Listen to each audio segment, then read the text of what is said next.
semuanya, selamat malam, selamat datang di BrainFit Talk yang dibawakan oleh BrainFit Indonesia. Perkenalkan, saya Irfan Wanata, saya adalah salah satu senior konsultan dan master trainer di BrainFit Indonesia. Malam hari ini saya ditemani oleh rekan saya, ada Miss Nancy. Halo Miss Nancy. Halo Mr. Irfan, selamat malam Ibu dan Bapak. Welcome to BrainFit Talk. Silahkan kenalan dulu Miss Nancy. Iya. Perkenalkan diri ya Mr. Irfan ya. Iya.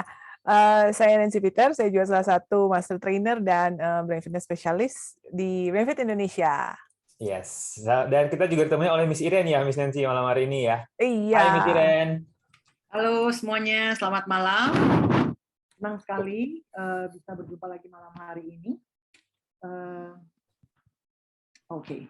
Ya, suaranya menghilang. Ya, sudah. Perkenalkan, nama saya Iren. Saya adalah master trainer di BrainFit Indonesia dan juga adalah seorang play therapist dan parents coach certified by Play Therapy International.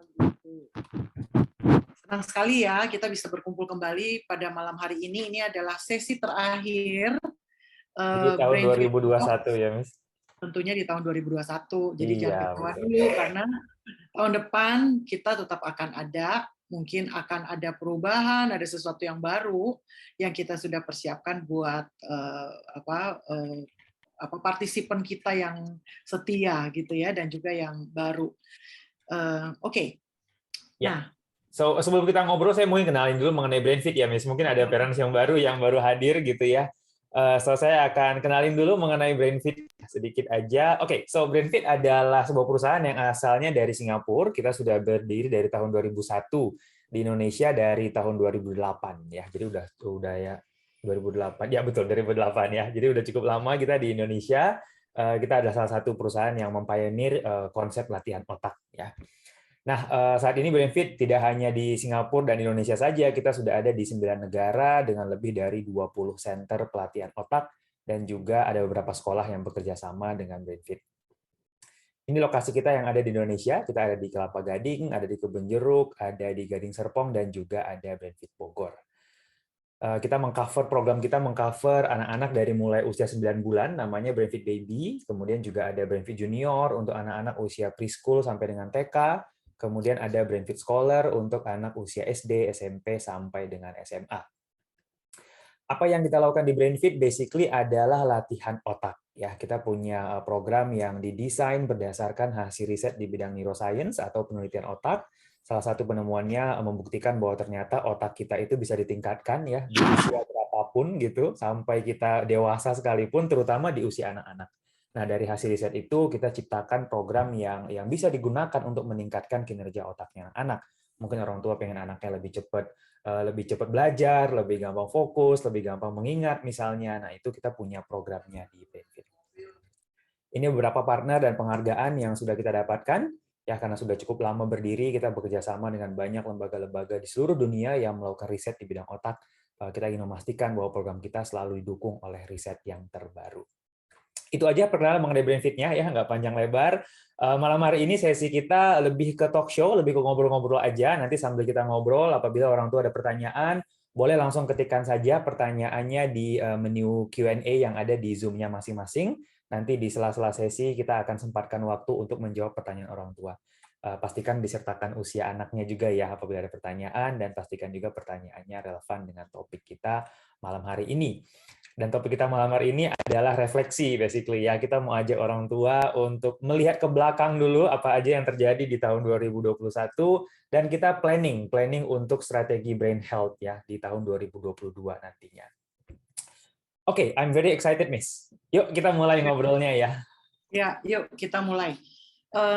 Tentunya memang ini waktu yang tepat lah ya, akhir tahun itu waktu yang tepat banget untuk kita melakukan refleksi.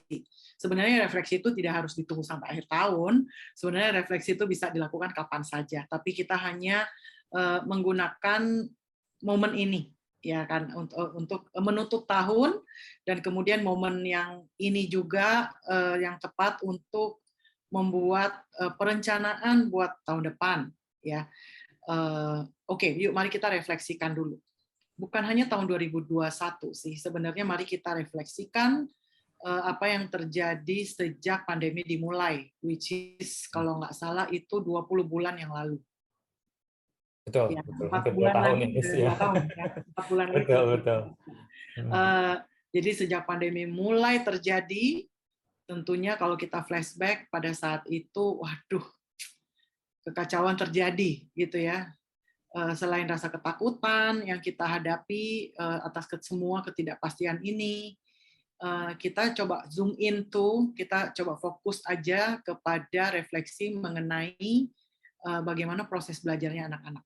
Ketika tiba-tiba berubah dari sekolah, kemudian tiba-tiba harus berubah semua menjadi online, full online learning at home.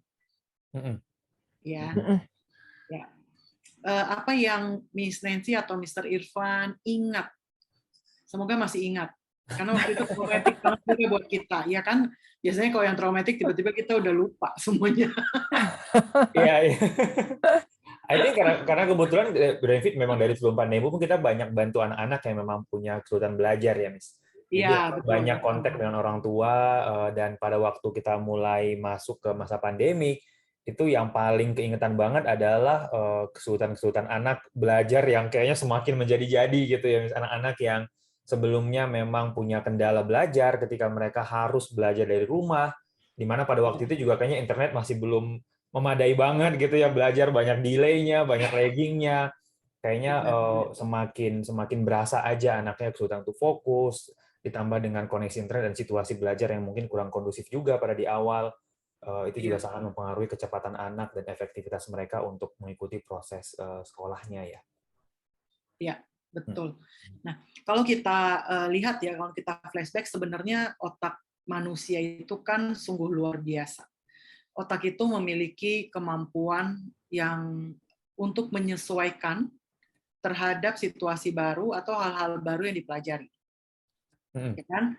Jadi pada saat itu mungkin dari bulan April, Mei, Juni, Juli, Agustus begitu masuk, baik pihak sekolah, guru-guru, orang tua, akhirnya mulai sekitar Agustus September itu sebenarnya sudah lumayan menguasai prosedur, SOP, dan kebiasaan-kebiasaan untuk sekolah online di rumah.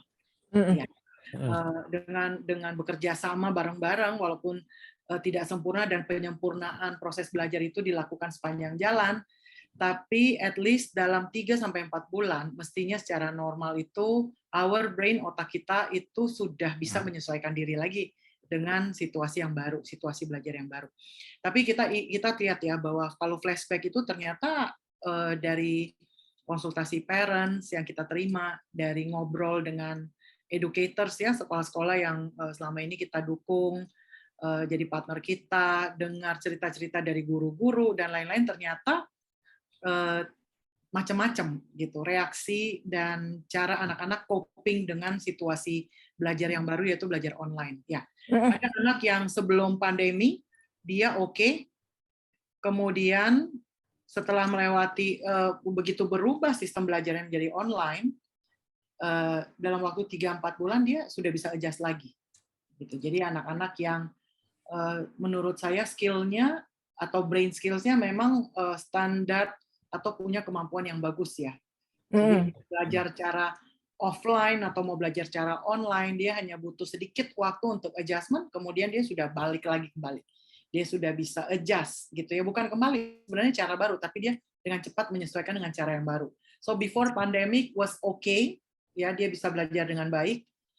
During pandemic dia setelah adjustment 3-4 bulan, setelah itu dia bisa belajar lagi dengan baik. We have that. Yes, betul banget Miss Iren. Saya ingat dulu awal-awal banget pandemi, dan nggak cuma anak-anak ya yang mengalami adjustment, parents-nya juga, terutama mama-mama kayaknya ya. Tiba-tiba semuanya harus jadi guru juga. Dan kami ada beberapa parents yang dari tadinya center latihan dari training center, terus juga ikut langsung beralih ke melanjutkan brain training langsung online, dan dengar sih dari mereka. Jadi ada yang udah dengan mudah adjust, ada juga yang waktu sebelum pandemi mengalami beberapa kesulitan di beberapa area. Kemudian setelah pandemi dengan online learning ini dapat update dari parents bahwa belajarnya tuh lebih oke, Miss Iren dan Mr. Irfan. Mr. Irfan ada nggak ya kayak gitu parents-nya? Ya, ada banget, Miss. Benar banget tadi kata Miss Iren, otak kita memang berbeda-beda kemampuannya. Anak-anak pun juga begitu ya. Ada beberapa anak yang justru ketika mereka belajar di rumah aja, gitu, nggak banyak gangguan mungkin ya.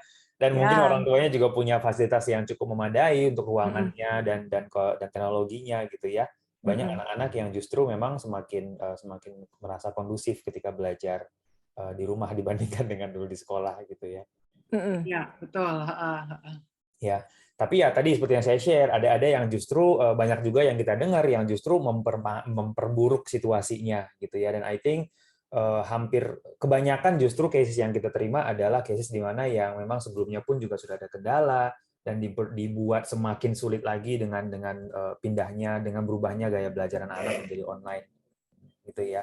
Ditambah lagi mungkin sebelumnya ada beberapa anak-anak yang mereka mungkin kesulitan di sekolah tapi masih bisa dibantu oleh gurunya. Masih bisa diperhatikan oleh gurunya. Begitu mereka kesulitan, angkat tangan, gurunya langsung datang gitu kan. Tapi semenjak online itu susah banget untuk dilakukan. Apalagi di awal, ketika guru juga ya pastinya butuh adaptasi gitu ya. Guru melihat 30 muka di layarnya gitu, anak Iya. angkat tangan, dia juga nggak tahu siapa yang mau dibantu. Akhirnya anak yang tadinya kesulitan, tapi masih bisa dibantu waktu di sekolah, di online mereka udah sama sekali nggak dapat bantuan yang cukup gitu. Dan situasi ini yang biasanya yang paling memperburuk situasi selama online. Iya, iya, karena otak kita belajarnya juga dengan cara totally different ya. Yang Betul. tadinya punya informasi lebih banyak dengan melihat lingkungan, melihat teman-teman lain, pakai seragam, semuanya ngadep ke depan, dengerin guru di depan. Sekarang semuanya di-shrink masuk ke dalam sebuah screen gitu. Definitely otak kita juga belajarnya berbeda. Betul, betul, betul, betul banget. Iya. Kemudian ada juga nih, jadi kayaknya ada macam-macam situasi ya. Sebelum pandemi dia berprestasi, Miss, dia malah juara sebenarnya top 10 di dalam kelasnya, tapi begitu online, aduh, jeblok banget. Ya, nggak bisa banget dia belajar. Artinya memang cara belajar online itu nggak cocok buat dia nggak bisa gitu ya. Nah, itu tuh semua dengan berbagai variasi ini, parents jadinya ada yang merasa oke kok saya sekolah online juga oke, nggak ada masalah. Ada parents yang bilang aduh enggak. Anak saya pokoknya tidak bisa online titik gitu ya, karena it doesn't work for my child. Ada yang parents yang oke aja bisa kok dan lain-lain gitu ya. So what happened there menurut kita setelah kita menemani parents, berkonsultasi, kita analisa, kita bantu untuk observasi, that we know, bahkan kita assessment ya buat anak-anak ini, dan kita tahu bahwa ada alasannya di balik keragaman kemampuan tersebut ya. Misalnya ada anak yang waktu dia belajar lebih maksimal ketika dia bisa terlibat langsung secara motorik keberadaan fisiknya, dan ketika dia nggak bisa olah informasi dari gurunya, paling tidak dia bisa melihat ke kiri dan ke kanan kalau di kelas ya, apa yang dilakukan oleh temannya itu menjadi referensi buat dia, sehingga dia bisa belajar kalau di kelas. Nah, begitu berubah menjadi online, sudah susah mengikuti apa yang gurunya jelaskan, dia mau melihat ke kiri dan ke kanan apa yang temannya lakukan buat bahan referensi dia nggak punya referensi itu. Adanya kucing, anjing, peliharaan di rumah. Jadi dia nggak bisa, itu mungkin yang menyebabkan dia sulit, ya kan? Iya. Di sekolah ada gurunya yang membantu mengingatkan, ada gurunya yang menagih gitu kan ya, mana PR-nya, tugasnya mana dan lain-lain. Jadi minta accountability secara fisik karena ketemu. Jadi mau nggak mau dia itu menjadi batasan buat dia. Sekarang online gurunya cuma bisa ketemu di layar dan tentunya nggak bisa terlalu banyak minta accountability gitu ya, sehingga anaknya menjadi tidak bisa menyerahkan tugas on time dan lain-lain. Macam sih, ada skill susah fokus, ada skill auditory processing-nya yang lemah, ada skill cognitive flexibility ya yang lama banget 3-4 bulan tetap aja belum bisa adjust mengikuti pembelajaran yang baru ya. Apalagi nggak bisa belajar secara independen ketika PR dan harus mencari sendiri bacaannya secara online, mungkin gurunya memberi tugas dan tidak bisa terlalu banyak membantu, anaknya harus independen gitu. Dan kalau independensinya belum terbentuk dengan baik ya dia kesulitan. Ya. Betul. Kemampuan otak yang tadi Miss Rian sebut itu yang malam hari ini kita sebutnya brain health istilahnya ya, Miss, kemampuan otak anak, brain health-nya selama ini sebelum pandemik maksudnya itulah yang sebenarnya membantu beberapa anak-anak beradaptasi dengan lebih cepat. Ada beberapa anak yang bahkan mungkin sekarang udah hampir 2 tahun pun masih juga kesulitan, atau bahkan ada anak-anak yang semakin kesulitan semakin ke sini. Itu yang kita sebut dengan brain health-nya tadi. Dengan brain health, artinya Betul. kapasitas dan kemampuan otak yang sehat banget, yang fit banget, adalah otak yang mampu berproses, belajar dalam situasi apapun. Situasi apapun, iya. Ya. Betul. Salah satu yang paling sering dibawa oleh orang tua ketika konsultasi ke BrainFit adalah masalah fokus ya, Miss. Ini salah satu brain health yang kayaknya udah dari zaman dulu banget gitu ya. Dan memang banyak anak-anak yang ada beberapa anak-anak yang mungkin sebelum pandemi brain health-nya sudah kuat, fokusnya sudah kuat. Ketika mereka harus pindah belajar online, itu yang membuat mereka bisa beradaptasi dengan sangat mudah sekali. Ya, tapi ada beberapa anak-anak yang mungkin selama ini dulu di sekolah, seperti tadi kata Miss Iren, sebenarnya anaknya nggak bisa fokus terlalu lama, tapi karena ada teman-temannya yang kalau dia begitu fokusnya hilang, dia lihat, oh temannya lagi belajar, ya udah saya juga ikutan belajar gitu kan. Itu terbantu. Anak-anak yang sebenarnya brain health fokusnya nggak terlalu kuat, tapi selama dulu di sekolah terbantu, karena ada guru yang ngingetin, ada temennya yang dia bisa contoh. Nah, ini adalah tipe-tipe anak yang begitu masuk online, nggak ada yang mereka harus contoh gitu ya. Semuanya belum lagi di laptopnya itu gampang banget tergoda, ada website YouTube lah apa segala macam gitu ya. Dan itu yang biasanya orang tua rasakan, oh ternyata anak saya itu nggak bisa fokus sama sekali. Ternyata kalau di rumah itu benar-benar ditemenin, diapain pun juga tetap nggak bisa belajar. Nah, ini adalah salah satu ciri-ciri anak yang brain health-nya dalam hal fokusnya terutama itu sepertinya masih perlu diasah lagi. Gitu ya. Iya, benar banget Mr. Irfan, itu setiap parents pasti mengatakan iya, kayaknya fokusnya Miss ya perlu ditingkatkan. Iya, betul.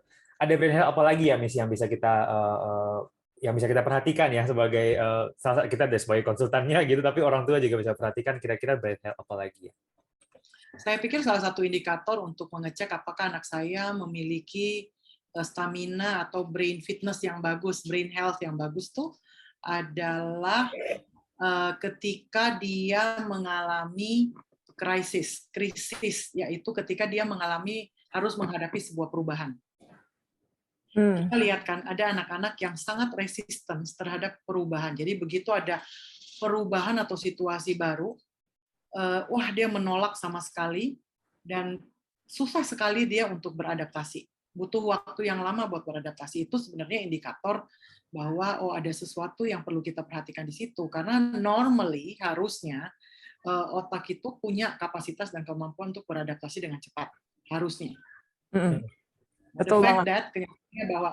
Kenyataannya bahwa ternyata anak saya ini lama proses adaptasinya, penuh dengan resistensi, penuh dengan drama mungkin, karena kan dia mengalami kesulitan, dan susah sekali untuk beradaptasi terhadap perubahan baru, cara belajar yang baru, lingkungan yang baru, maka itu mungkin perlu menjadi perhatian orang tua juga.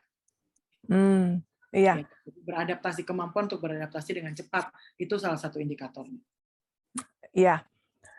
Setuju, Miss Iren. Saya pikir ada indikator lainnya juga ya, ciri-ciri dari good brain health adalah pada saat menemui tantangan atau mungkin tambahan beban ya, melakukan hal-hal yang lebih susah, itu bisa take on challenges ya, bisa menghadapi tantangan itu tanpa cepat menyerah, atau efeknya mungkin jadinya kestres atau jadinya kurang bisa regulasi emosinya gitu. Jadi pasti beban atau tantangan dari belajar online dengan pada saat offline kan pastinya berbeda gitu. Mungkin mirip dengan yang tadi Miss Iren sampaikan ya, cuma ini dalam hal ini lebih ke menuju ke tantangannya. Ditambah load-nya itu dia cope-nya nggak terlalu terganggu sekali performanya, seperti itu.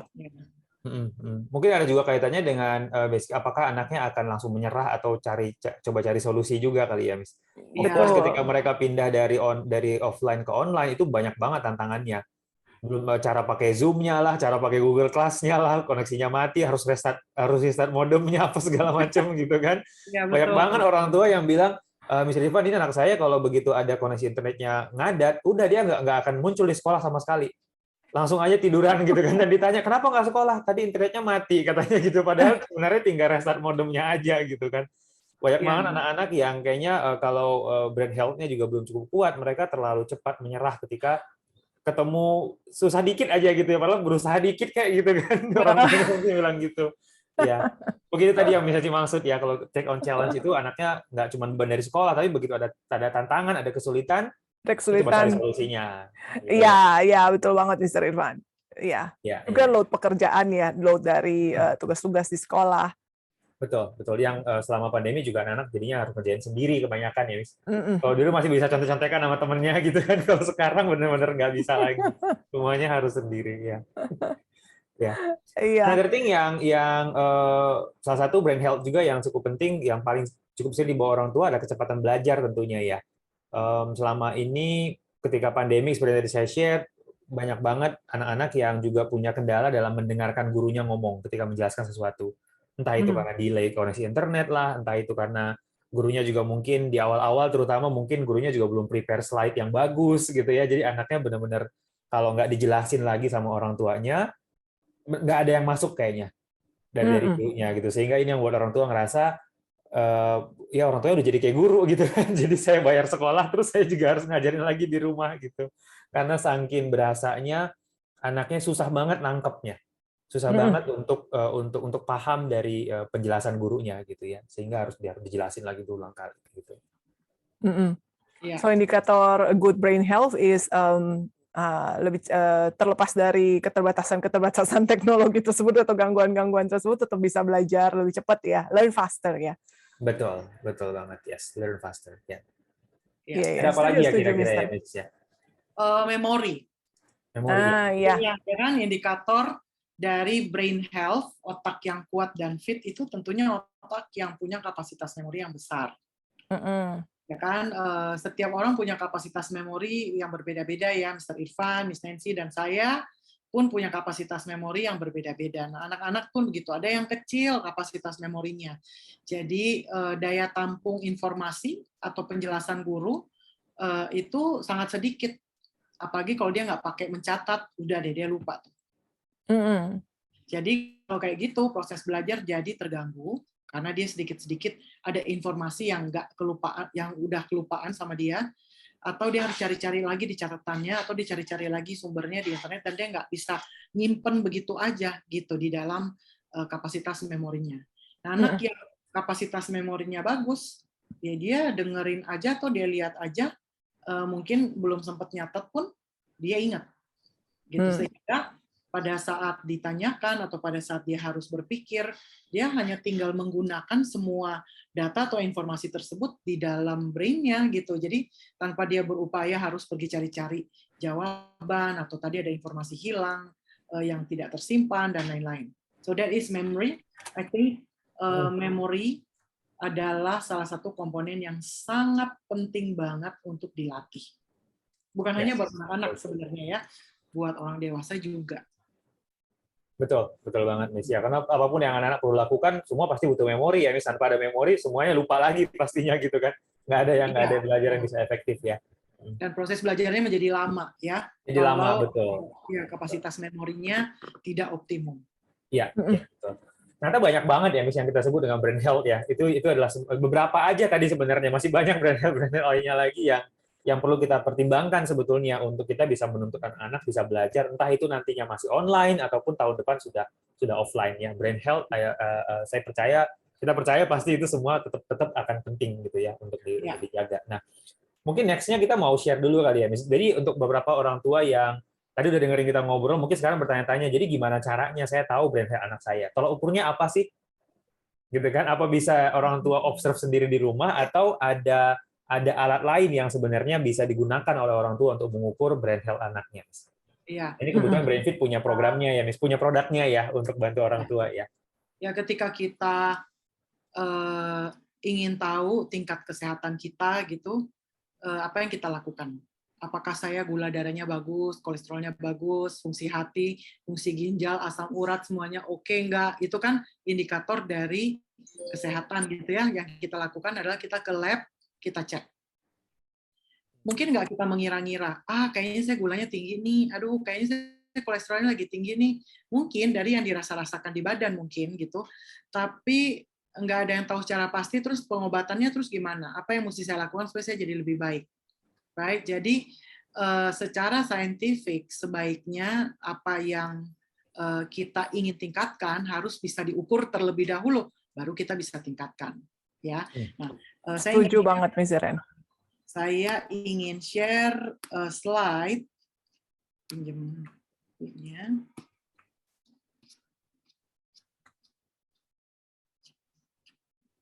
Oke. Nah, kalau lab untuk kesehatan, kita ke lab, ambil darah, mereka punya alat untuk mengekstrak darah kita dari darah kita, kemudian mereka bisa alat itu bisa tahu gitu. Kita nih kondisi kesehatannya saat ini at this moment of time itu seperti apa gitu ya. Kemudian based on misalnya kekurangan atau normal, kita tahu apa yang harus kita lakukan, apakah kita maintain atau apakah yang harus kita perbaiki. Right? Nah, begitupun dengan brain skills. Kalau kita ngomong brain health atau fitness dari brain, skill kita tuh seperti apa, kita perlu mengecek lewat assessment. Ya. Ini dia assessment-nya BrainFit, namanya CogMap Assessment. Jadi di BrainFit kita mengukur semua kemampuan-kemampuan kognitif yang berkaitan dengan proses belajar dan produktivitas kalau buat orang dewasa gitu ya. Kemampuan berpikir, kecepatan, memori auditori, visual, fokus juga dan lain-lain. Nah, ini dia adalah contoh-contohnya di mana indikatornya menunjukkan kalau merah berarti skill tersebut kurang. Ya, ada lemah di situ. Kemudian kalau kuning artinya itu di bawah rata-rata usia, karena dibandingkan dengan usia ya, tentu kan kalau setiap di tes lab pun ada angka normal yang dianggap masih normal gitu ya. Nah, normal adalah hijau dan biru, tentunya biru itu bagus sekali gitu. Nah, begitu indikator ini menunjukkan bahwa ini merah dan kuning, berarti di area tersebut kita mesti lebih hati-hati. Area tersebut bisa menyebabkan kendala-kendala dalam proses kita bekerja atau belajar, kalau terutama buat anak-anak. Ya. Jadi kalau indikator di sini misalnya di fokus, di sini ada single modality visual attention, artinya anak ini warna merah nih visual attention-nya. Berarti kemampuan dia untuk fokus dengan menggunakan visual, jadi ketika dia harus membaca, memperhatikan dengan menggunakan visualnya, ketahanannya dia tuh lemah karena warnanya masih merah, ya. Tapi sebaliknya kalau kita lihat sama auditorinya juga, jadi baik mendengar ataupun melihat, ketahanan fokusnya ini perlu dikhawatirkan. Sesuatu yang seperti itu. Nah, jadi kalau sudah keluar report seperti ini, yang kita lakukan adalah kita konsultasikan, kita jelaskan kepada orang tua, kita coba observasi bersama-sama, menganalisa, kemudian setelah itu memberikan rekomendasi kepada orang tua sebaiknya bagaimana sih cara belajar dan sebaiknya gimana kalau ingin ditingkatkan. Tentunya jika ingin ditingkatkan bisa ikut program yang namanya brain training. Ya, ada strategi-strategi yang bisa dilakukan oleh parents di rumah.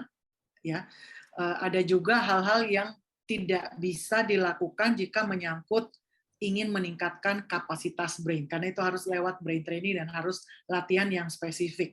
Ya, jadi itu yang ditawarkan oleh BrainFit baik secara online dan mungkin semoga tahun depan sudah ada juga offline-nya di center. Jika Anda ingin meningkatkan konsentrasi, kecepatan dalam belajar, memori dan lain-lain, tergantung hasil assessment, bisa direkomendasikan. Nah, untuk tahu tentang assessment, mau tahu tentang program online ini, silakan daftar untuk hadir di BrainFit Information Session karena nggak bisa saya jelaskan secara detail di sini. Mungkin parents mau tahu seperti apa sih programnya, seperti apa sih assessment-nya, ngukur apa aja, silakan hadir di situ. Ya. So, scan QR code ini atau klik link yang ada di chat box, daftar di situ, gratis untuk hadir di situ, karena kita sediakan sesi khusus untuk memberikan gambaran yang lebih lengkap kepada parents, ya at least parents apa sih itu brain training dan bagaimana assessment-nya. Nah, jika Anda hadir akan mendapatkan diskon voucher sebesar 250.000 yang bisa digunakan untuk assessment ataupun untuk program. Itu aja sih. Terus saya ingin juga menjelaskan bahwa tentunya ini menjelaskan ya bahwa seorang anak, kita ngomong brain health, kalau dia kondisinya kuat, brain kapasitasnya bagus, maka dia akan bisa dan mampu untuk mendorong beban yang berat. Ya, ini yang kita maksud dengan perubahan, tantangan, hal-hal yang sulit dan lain-lain, dia akan mampu karena kemampuannya ada. Tapi kalau anak itu punya kelemahan dalam brain skills-nya atau brain-nya kurang fit di area tertentu, maka kita mungkin harus kompromi, reduce load, kita kurangin bebannya. Itu kalau memungkinkan, tapi biasanya di sekolah tidak memungkinkan, kecuali kalau dia masuk sekolah yang personalized gitu ya, individual learning. Ya udah, jadi reduce load atau ya harus distrategiin atau diakalin gitu loh cara belajarnya. Tapi tentunya untuk stretching lagi kemampuannya, tentunya harus menaikkan kapasitas. Itu yang kita sebut dengan semakin sehat, semakin fit, semakin mudah belajar, guru kerjanya pun lebih ringan, bisa tambahkan knowledge lebih banyak, dan nggak perlu memikirkan strategi, gimana nih ngakalinnya, gimana bantuinnya, karena anaknya sudah sangat siap dalam belajar secara mandiri. Ya, thank you, Miss Iren ya. So ya benar banget tadi kata Miss Iren, sama seperti kesehatan tubuh, mulai dari asesmen dulu, gitu ya. Kita selain dari tadi kita banyak ketemu sama orang tua yang ceritain kesulitannya, concern-nya, gitu ya. Kita juga banyak sekali menemukan orang tua yang salah paham sama anaknya, gitu ya. Mungkin ada beberapa anak yang selama ini dirasa, oh dia itu cuma malas aja kali, nggak mau, gitu kan. Atau oh dia itu memang nggak cocok aja belajar online. Ternyata setelah kita pelajari kemampuan otaknya, setelah kita akses, ternyata kita menemukan ada brain health-nya yang belum terlalu terasa dengan baik gitu. Dan benar sekali ketika kita asah kemampuan tersebut, anak yang tadinya kelihatannya nggak cocok belajar online, bisa aja tuh mereka belajar online dengan mudah gitu ya, karena memang otaknya sudah diasah dengan baik. Dan itu semua mulai dari asesmen. Kita temukan dulu yang mana yang benar-benar butuh bantuan. Iya. Jadi intinya prinsip saya tuh dua, bahwa yang pertama adalah otak kita ini luar biasa kok. Jika normal dan sehat, maka sebenarnya otak ini punya kemampuan untuk adapt dalam situasi apapun. Bisa overcoming. Ya, jadi sebenarnya tidak ada alasan untuk nggak bisa. Kalau ternyata nggak bisa dan nggak mampu, oke, berarti itu indikator there's something that needs to be done. Untuk membantu, ya kan? Terus yang prinsip yang kedua adalah segala sesuatu yang ingin kita tingkatkan harus bisa kita ukur, baru bisa kita tingkatkan. Kalau enggak, bagaimana caranya kita menyusun strategi, program, mengukur peningkatannya secara saintifik, secara sistematis, dan bisa dibuktikan gitu bahwa apa yang kita lakukan selama ini benar sudah mendatangkan perubahan kemampuan gitu misalnya. Jadi harus bisa diukur. Setuju banget, Mr. Iren dan Mr. Irfan. Tadi saya mau tawarkan sedikit yang Mr. Irfan bilang biasanya juga ternyata kita orang tua biasanya banyak salah paham dengan anaknya. Kita banyak sekali ngelihat hasil assessment, kita kebanyakan kan menyalahkan fokusnya Miss gitu kan ya.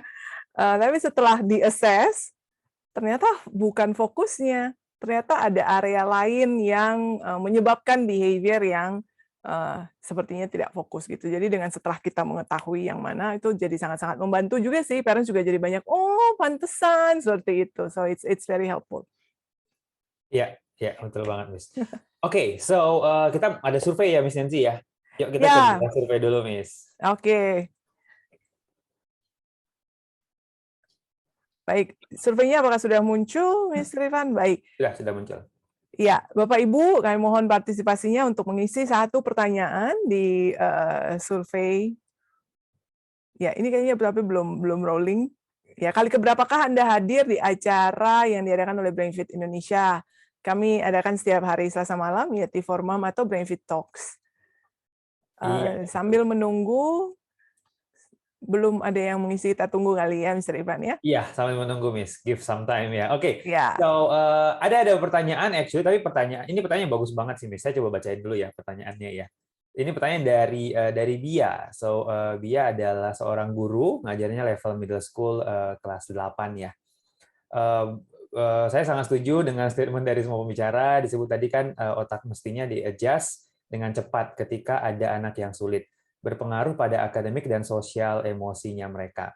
Apakah ada kegiatan yang dapat homeroom atau parents lakukan ya untuk membantu? Karena ada kasus anak murid yang sudah terlalu nyaman dengan online sehingga sampai nggak mau PTM sama sekali.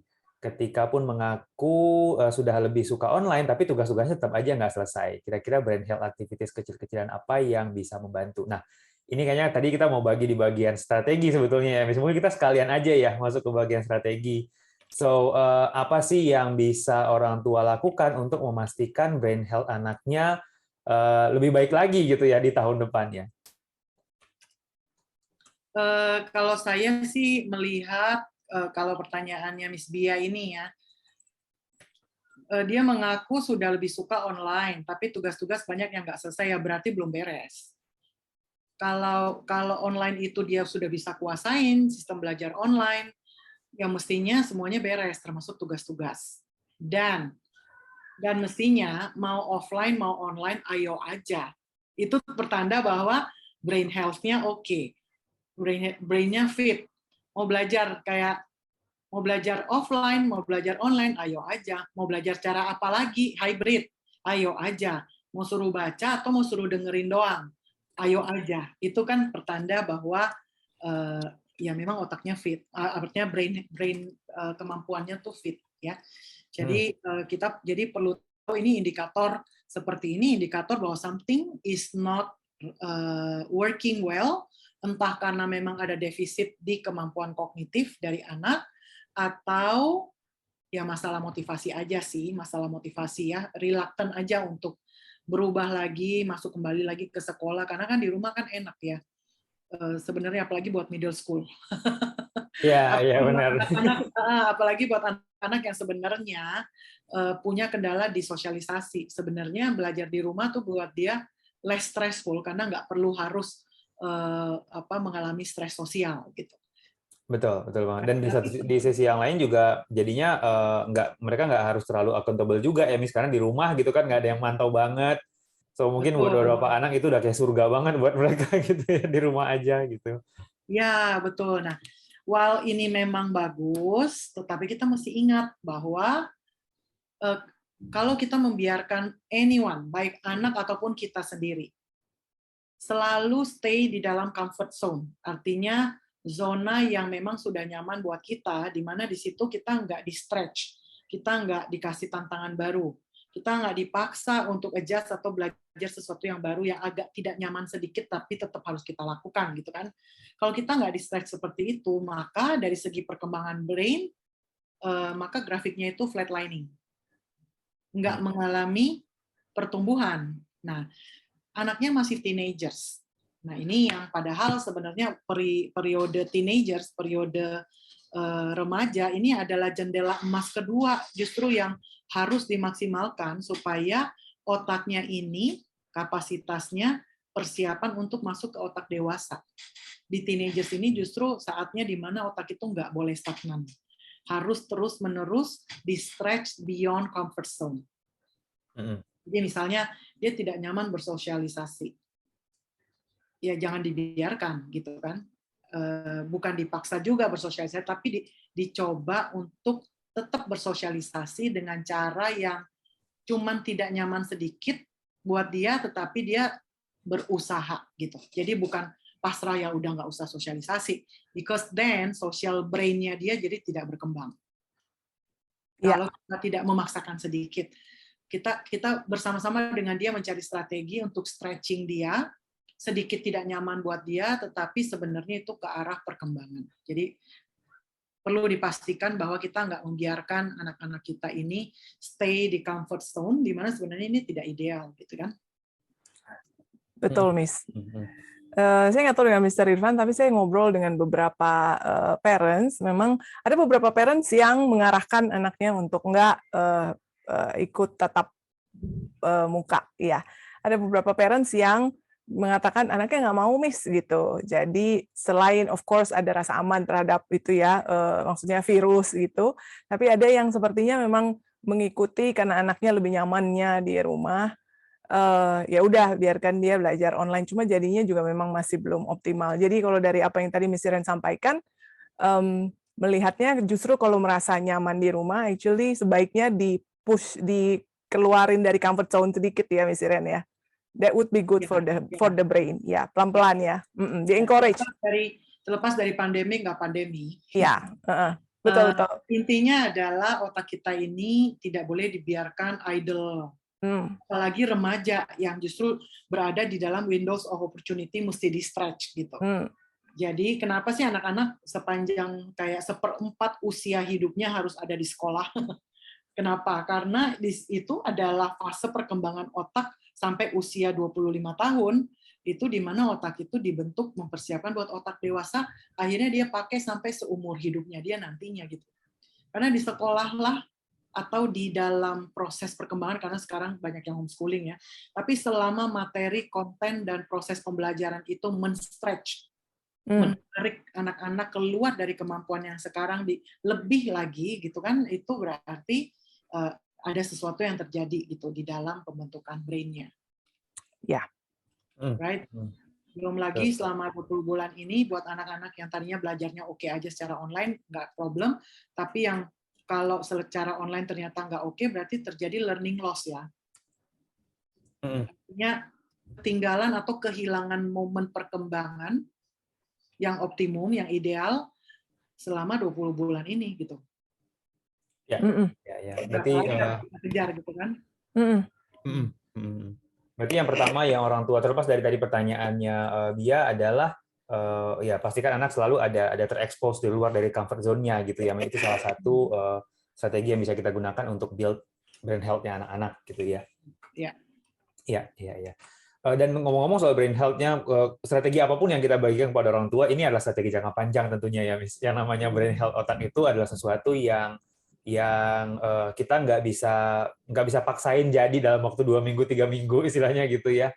Apa yang anak-anak kita butuhkan 6 bulan ke depan atau bahkan setahun ke depan justru memang harus dibangunnya dari sekarang. Ya, gitu betul. Ya, Miss. Saya apa lagi yang bisa kita share? Bahwa brain makeover lah ya, brain makeover. Kalau kapasitas misalnya kalau engine mobil ya, mobil yang 1000 cc sama yang 1500 cc itu kan naik kapasitas mesinnya gitu ya. Kan harus diganti, harus di-upgrade benar-benar, dan proses meng-upgrade itu bukan seminggu, 2 minggu, sebulan, 2 bulan. Proses meng-upgrade itu at least minimal 6 bulan sampai setahun, bahkan 2 tahun. Tapi ketika sudah ter-upgrade kapasitasnya, maka itu adalah investasi sebenarnya. The rest of sepanjang hidupnya atau sepanjang perjalanannya ke belakang, dia sudah bergerak pada kapasitas yang berbeda karena kemampuan memori, kecepatan berpikir, kapasitas berpikir, ya kan, self control, regulasi emosi, semuanya jadi bagus. Iya. Nah, jadi kira-kira strategi apa lagi yang orang tua bisa coba pertimbangkan dari sekarang ya, Miss, untuk bangun brain health anaknya di tahun 2022 nanti ya? Kalau dari saya, salah satu yang paling sering saya sarankan kepada orang tua adalah pentingnya olahraga ya, Miss. Salah satu yang membuat banyak anak-anak semakin lama mereka di situasi pandemik semakin kelihatan anaknya mager kata orang tua ya, semakin kayaknya susah gerak gitu. Plus semakin fokusnya pendek durasinya, semakin anaknya kesulitan untuk regulasi emosi. Dan ternyata ketika dipelajari lebih jauh, banyak hal-hal yang tadi kita sebutkan itu dasarnya adalah di perkembangan atau stimulasi motoriknya anak-anak. Ya. Jadi salah satu yang mungkin orang tua bisa pertimbangkan selama tahun 2022 nanti, ya, entah itu kita sudah bisa offline ataupun online, pastikan anak-anak punya aktivitas olahraga yang cukup, entah itu di rumah ataupun keluar, kalau bisa keluar lebih bagus lagi gitu ya. Tapi paling tidak harus selalu ada banyak gerakan yang perlu anak-anak lakukan, terutama gerakan-gerakan yang banyak koordinasi yang terjadi. Betul. Dari situ ternyata banyak sekali benefit untuk otak anak-anak, terutama untuk membangun sense of time, rasa tanggung jawab kalau kata orang tua gitu ya, kemampuan mereka untuk fokus dan regulasi emosi ternyata dasarnya dari situ. Iya, Ya. setuju banget, Mr. Irfan. Jadi tadi aktivitas fisik ya, yang rutin. Yang rutin, betul. Ya, ada beberapa parents yang bilang anaknya nggak suka Miss aktivitas fisik, jadi mau diajak tapi bawaannya nggak mau dia Miss. Nah itu biasanya indikator juga bahwa justru semakin perlu. Betul banget. Ya, betul justru banget, semakin perlu. Bener Jadi banget. ya kembali ke yang tadi Miss Iren bagikan bahwa berarti dia nyamannya adalah menghindari aktivitas fisik, jangan diizinkan, dikondisikan, temani main dulu gitu, diajak gitu ya, ditemani lakukan bareng-bareng, pikirkan segala cara untuk setidak-tidaknya yang nggak nyaman itu menjadi sedikit lebih nyaman. Betul, Ya, betul. bahasa Termasuk saya mungkin bareng-bareng adalah, sama anaknya ya, bareng-bareng Iya, sama iya, orang iya. tuanya. ya, jadi bahasa saya gini, kalau anaknya belum remaja atau sampai pra-remaja selama parentsnya masih bisa, saya bilang itu harus dipaksa secara strategik. Dipaksa secara strategik. Saya suka bilangnya digiring. Ya, digiring boleh, tapi dipaksa dengan cantik. Parents ya harus tahulah caranya, komunikasikan dulu, ceritakan dulu benefitnya, dijadwalkan, ditemani, dikasih pujian. Pada saat dia lagi demotivasi, lagi nggak mau, mungkin agak sedikit didorong, tapi setelah itu jadi tarik ulur, pokoknya lakukan secara strategik, tapi yang pasti jangan dibiarkan. Karena kalau kita membiarkan, maka it's not good, tidak bagus buat perkembangan otaknya. Betul, betul banget, Miss. Ya, itu yang pertama mungkin dari sisi physical trainingnya ya, dari sisi physical activity lah untuk anak-anak. Activity, ya. Ya. Apalagi ya, Miss, kira-kira yang bisa kita sarankan kepada orang tua ya untuk siapin brain health anaknya? Ya, kalau dari saya nih, membaca. Aduh, klise banget. Tapi mohon maaf, nggak ada cara lain. Membaca. Ya, jadi mungkin parents berpikir gini, anak saya suruh membaca supaya harus bisa baca supaya bisa belajar gitu. For me kali ini adalah justru membaca itu dilakukan seperti exercise, karena membaca benar-benar membangun koneksi-koneksi yang kaya di dalam otak kita, membuat kita menjadi lancar di dalam komunikasi, membuat kita menjadi fluent dan lancar dalam berpikir, kita kaya akan kata-kata dan verbal, sehingga regulasi emosi jadi lebih mudah buat anak-anak. Waduh, banyak banget deh benefit dari membaca, dan membaca itu sebaiknya read aloud, membaca dengan membaca keras ya namanya. Betul banget. Ya.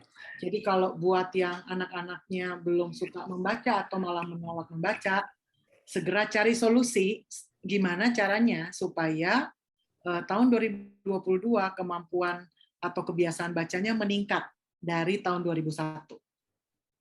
Ya. Mungkin bisa membantu adalah baca 10 menit aja setiap hari, hanya 10 menit. Itu saja sudah ada statistiknya bisa menambah kosakata dalam 1 tahun sampai, saya lupa angkanya, banyak deh ya Miss Iren ya, cuma spend time, pada saat kita memikirkan 10 menit itu sangat sebentar loh, yang biasanya langsung berlalu gitu aja. So 10 menit aja baca buku bareng, ini bagus banget sih untuk membaca, nambah kosakata. Iya. Dan ketika tadi kita ngomongin soal membaca, ini bukan disuruh baca ya, Miss. Oh iya. Anak-anak jangan disuruh baca. Perlu fun ya, Mr. Irfan ya. Betul banget. Terutama untuk anak-anak yang mungkin selama pandemi ini mereka baru banget masuk TK atau baru banget masuk SD gitu ya. Itu sebaiknya membaca dijadikan sebuah aktivitas keluarga seharusnya. Ya. Jadi bukan ujuk-ujuk, kamu disuruh baca tuh kata Brevik, kamu suruh baca gitu kan, itu anaknya nggak akan otomatis mau baca gitu. Karena membaca tadi benar banget kata Miss Iren, selain membaca itu mengaktifkan banyak banyak saraf-saraf di otak kita, tapi untuk memulainya sendiri itu adalah sesuatu yang tidak mudah. Gitu. Jadi kalau memang anaknya masih butuh ditemenin, ya nggak apa-apa, temenin aja. Kita juga luangkan waktu kita sebagai orang tua 10-15 menit sehari aja, baca bareng-bareng. Anaknya belum mau buka buku, kita yang bacain buat mereka, nggak apa-apa. Yang penting membaca itu menjadi sebuah aktivitas yang dilakukan setiap hari. Betul. Jadi membaca for fun atau bahas topiknya kali ya. Betul. Iya. Betul banget. Betul banget. Buat membaca habis itu ditanyain pengertiannya. Ya, jangan gitu dulu. Jangan gitu dulu ya. Itu sekolah namanya, bukan membaca. Oke. Ya, tapi bisa dibahas bareng-bareng gitu kan. Terutama kalau orang tua kasih buku cerita gitu kan, bisa dibahas. Ternyata di karakternya itu mereka lagi main kebun binatang gitu kan. Jadi kita bisa dibahas bareng-bareng. Kamu pernah ingat nggak dulu kita pernah kebun binatang juga? Ada apa ya di sana? Jadi dibuat seperti asik aja sambil ngobrol. Iya. Istilahnya gitu. Ya, jangan dibuat seperti mata pelajaran lagi gitu ya. Iya, saya jadi ya, silakan nih. Silakan, Miss. Oh iya. Saya jadi teringat itu kita pernah membahas topik itu ya, Mr. Irwan dan Miss Iren, di salah satu topik Brain Fit Talk kita yang lalu-lalu, anak saya bisa membaca, namun nggak paham. Mungkin saya tampilkan ini jadi buat di episode awal banget. Ya, ini saya tampilkan buat Bapak Ibu yang baru join kita malam ini. Ini silakan ke channel YouTube kita Brain Fit Indonesia. Semua past episode dan topik-topiknya ada di situ. Jadi Bapak Ibu bisa akses untuk yang mengenai membaca, dan kita situ bicarakan tips-tips gimana supaya anak-anak bisa dibangun hobi membacanya, love of reading. Oke. Ya, ada banyak banget situ materinya ya, Miss. Iya. Saya juga mau bagi satu strategi nih, Mr. Irwan dan Miss Iren. Silakan, Miss. Ya, stop multitasking for brain health. Ya, karena multitasking itu sangat nggak bagus buat fokus kita, terutama buat anak-anak yang dimana mereka perlu melatih fokusnya. Jadi kita biasa banyak sekali kan ya, anak-anak sering sekali terdengar, oke sambil makan sambil nonton gitu. Jadi coba lihat area-area aktivitas-aktivitas apa yang biasa mereka suka lakukan, nyambi, coba diarahkan dipisah. Jadi kalau makan ya makan, habis itu kamu nonton, atau kamu nonton dulu baru kamu makan. Gitu. Iya, benar banget, Miss. Belakangan anak-anak karena kehidupan mereka juga selalu dikelilingi sama gadget, itu kesempatan untuk mereka multitasking udah luar biasa banget. Betul. Samping kiri ada handphone, sebelah kanannya ada iPad, depannya ada komputer gitu kan, cepet banget untuk mereka bisa multitasking. Iya. Iya, betul. No multitasking ya. That's good. Iya. How about dari sisi emosinya ya, misalnya kita ngomongin soal emosi itu juga adalah bagian dari brain health ya. Kira-kira apa yang orang tua bisa lakukan ya untuk mastiin brain health anaknya dalam hal emosi di tahun depan itu juga terlatih dengan baik ya. Iya. Kalau untuk emosi ya itu penting sekali sih ya, regulasi emosi. Salah satunya skill yang perlu ditingkatkan itu adalah kemampuan untuk emotion impulse control. Nah, itu memang harus dilatih sih, itu kembali lagi harus dicek dulu di assessment brain fit, impulse control buat emotions-nya itu gimana, emotions regulations-nya. Nah, another thing yang bisa dilakukan parents di rumah supaya membantu anak-anak untuk bisa regulasi emosi, ada dua sih. Satu adalah mulai bentuk atau melatih mindfulness. Mindfulness ala anak-anak ya, sesuai usia. Kalau misalnya usia TK, balita, itu banyak kan latihan bernafas. Ya. Kalau anak-anak kecil paling 1 menit, 2 menit udah gitu. Tapi diulang sehari 2 kali. Jadi anak itu terbiasa mengandalkan dan menggunakan teknik pernafasan untuk menenangkan dirinya. Jadi dibentuk kebiasaan itu. Ya. Tapi yang paling penting sih menurut saya selain tadi ya diukur, assess dulu ya supaya kita bisa tahu. Yang kedua mindfulness, kemudian yang ketiga adalah parents belajar mengontrol emosinya sendiri supaya mempengaruhi situasi di dalam rumah ya. Because di dalam rumah di mana semua anggota keluarga hidup berdekatan satu dengan yang lain, mood seseorang itu sangat mempengaruhi mood anggota rumah lainnya. Gitu. Dan sometimes anak-anak itu nggak ngomong, mereka masuk ke kamar aja menyendiri, ngunci, atau bahkan tiba-tiba nggak ada apa-apa dia marah-marah. Mungkin sometimes itu kena dampak juga dari mood orang tuanya mungkin gitu. Yang kebetulan lagi moody juga gitu. Jadi please maintain latihan. Jadi dalam hal ini untuk tahun depan, kalau memungkinkan buatlah resolusi bahwa regulasi emosi saya as parents di dalam rumah itu ingin saya tingkatkan supaya situasi atau suasana di dalam rumah menjadi kondusif, mempengaruhi mood anak-anak juga. Ya, benar banget, Miss. Ini mungkin saya bisa tambahkan soal regulasi emosi selain kita jaga mood-nya. Untuk anak-anak yang udah masuk ke usia pre-teenager atau teenager, mungkin bisa dibuat juga resolusi untuk spend time selalu ngobrol sama anak-anak ya, Miss. Like at the end of the day itu harus selalu ngobrol sama anak. Meskipun kita juga orang tua pastinya sibuk, pulang udah capek, tapi selalu sisihkan waktu 5-10 menit aja untuk ngobrol sama anak-anak. Banyak sekali beban-beban mentalnya anak-anak yang kalau zamannya dulu mereka masih sekolah, mereka bisa luapkan itu ketika lagi main sama teman-temannya gitu ya. Selama pandemi ini itu nggak terjadi dan mereka butuh seseorang untuk bisa menampung istilahnya curhatannya mereka supaya nggak numpuk. Karena penumpukan beban-beban yang dalam tanda kutip ya, beban-bebannya anak-anak ini juga sangat mempengaruhi nantinya ke motivasi mereka, regulasi emosi mereka dalam jangka waktu panjang ke depannya. Iya. Gitu ya. So sisihkan waktu untuk ngobrol sama anak-anak. Gitu ya. Ngobrol, bener-bener ngobrol ya. Bener-bener ngobrol, betul. Gimana hari ini perasaannya dan sebagainya. Gitu ya. Iya. Oke. Udah banyak nih resolusinya, Miss. Ya, tadi olahraga ya, pastikan olahraganya selalu ada. Seminggu 1 kali, 2 kali is a good start ya. Kemudian membaca pastikan selalu ada membaca untuk anak-anak mulai dari 5 menit, 10 menit it's good. Baca bareng-bareng, bukan disuruh membaca ya, Miss ya tadi ya.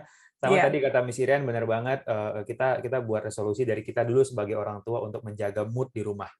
Karena anak-anak biasanya pasti ikutan mood-nya orang tuanya. Gitu ya. Kemudian tentunya yang keempat, jangan lupa kalau memungkinkan invest di dalam at least assessment untuk mengetahui kemampuan skill anak saya ini udah seberapa sih. Kalau ada yang harus saya tingkatkan, perlu saya investasikan di area yang mana untuk meningkatkan kemampuannya. Iya, betul banget, Miss Ren. It would be a worthy investment karena banyak sekali informasi yang orang tua bisa pelajari mengenai anaknya dari assessment itu ya, Miss. Iya, betul. Gitu. Ini ada satu pertanyaan sih, Mr. Irfan, mau kita jawab nggak terakhir nih? Baru banget saya mau bacain, Miss. You read my mind ya. Ini pertanyaan dari Bu Seri ya. Halo Brainfit, saya orang tua dari anak usia 5 tahun. Anaknya saat ini kurang fokus dalam hal belajar dan saya juga pernah memberikan guru les privat berdua dengan saya pikir bisa lebih fokus ya. Ternyata tetap kurang fokus. Anak ini pernah bersekolah dengan tingkat nursery selama 6 bulan. Setelah itu langsung pandemik dan juga anak ini termasuk paling kecil di kelasnya. Apakah Brainfit bisa membantu untuk solusi anak saya dengan cara apa? Siapa tahu Brainfit bisa menemukan membuka kelas offline lagi. Ya. Ini kebetulan usianya mirip banget sama usia anak saya ya. Kayaknya ini pengalamannya juga mirip nih kayaknya. Sebelum pandemik sempat sekolah 6 bulan, setelah itu nggak sekolah lagi selama ini pandemik terus ya. Gitu. Well, one thing for sure dalam hal program bisa banget membantu ya, bisa banget membantu. Mungkin saya bisa share juga dari pengalaman pribadi. Selama ya hampir 2 tahun ini anak saya juga sekarang 5 tahun usianya, kayaknya barengan usianya ya. Sebelum pandemik cuma sekolah 6 bulan nursery, benar banget sama juga. Kemudian selama pandemik ini nggak sekolah, kita cuma full brain training dan isi aktivitas dengan yang tadi. Pas banget dengan resolusi yang kita tadi bahas. Physical training itu wajib untuk dia, kemudian membaca setiap hari itu wajib untuk dia. Dan sekarang ya 5 tahun kita belum masukin sekolah.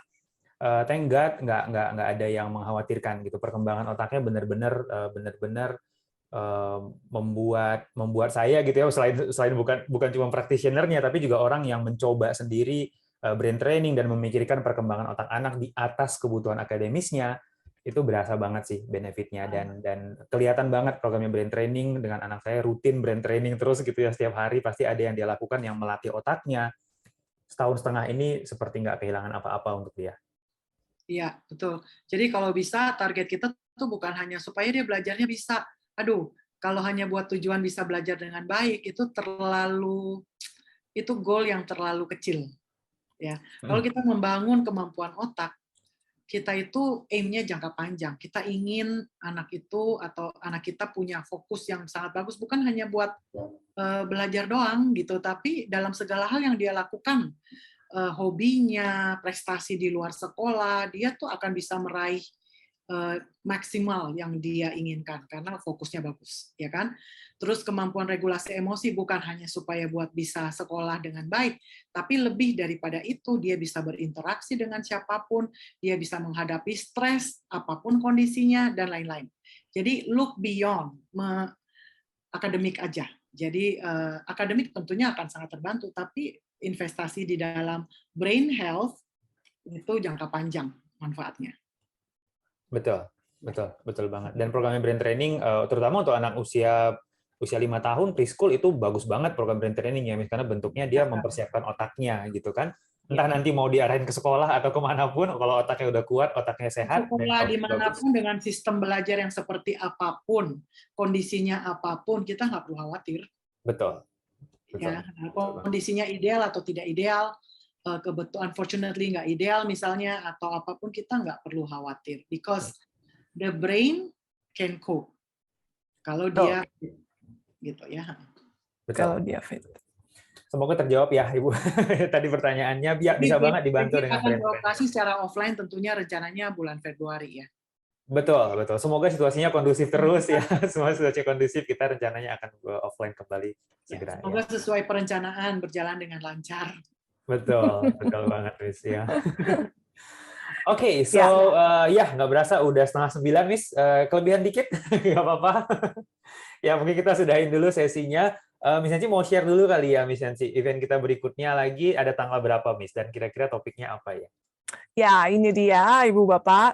Acara kita yang berikutnya, Brainfit Talk juga, ini ada di tahun depan, 11 Januari, hari Selasa malam juga, dengan topik membantu anak yang sulit ekspresikan kekhawatiran dan emosi, ya, sulit mengekspresikan perasaan. Dan setelah itu, 2 minggu kemudian, di hari Selasa, 25 Januari, melatih anak yang susah fokus. Nanti kita akan ngobrol-ngobrol di 2 topik ini. Pendaftarannya saat ini untuk yang 11 Januari, sebentar lagi akan dibuka. Just follow our Instagram. Ibu Bapak bisa daftar dari Instagram kita. Iya. Miss Nancy bisa tolong ditampilkan lagi aja link untuk information session. Iya, saya tampilkan. Ya, ini dia ya. Oh, linknya ada di chat ternyata. Linknya juga ada di chat. Oh, betul. linknya ada di chat ya. Kalau yang mau hadir di information session Brainfit untuk tahu soal assessment dan program, silakan hadir di situ. Betul banget. Oke, so sepertinya kita sudahi dulu sesinya ya, Miss.